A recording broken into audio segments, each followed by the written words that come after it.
Lego, le numéro 2 mondial du jouet qui a frôlé la faillite au début des années 2000, a depuis connu un redressement spectaculaire sous la houlette d'un nouveau PDG nommé en 2004. Le groupe a ainsi connu une cure de jouvence digne des meilleurs manuels de redressement d'entreprise, un mélange de vision à long terme et de pragmatisme.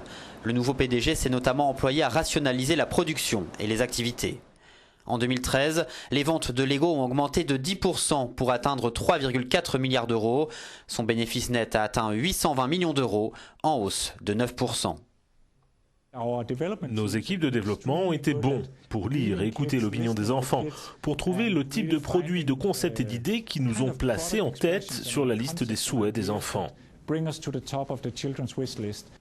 La marque s'est rendue compte que beaucoup d'adultes qui ont grandi avec les briques Lego sont restés fans. Elle a su adapter son marketing. On voit de plus en plus d'adultes et le phénomène existe depuis longtemps. Ils aiment jouer au Lego et je pense que du fait que la marque Lego existe depuis si longtemps, les adultes vont aimer jouer avec des Lego sophistiqués. La communauté adulte fan de Lego représente en effet aujourd'hui entre 5 et 10% des ventes.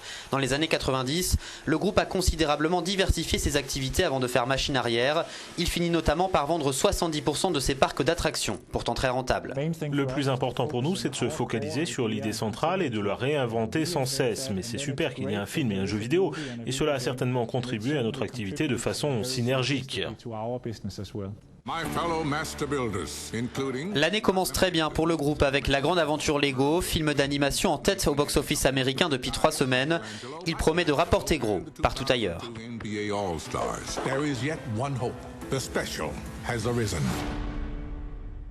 I think I got it, but just in case, tell me the whole thing again, I wasn't listening.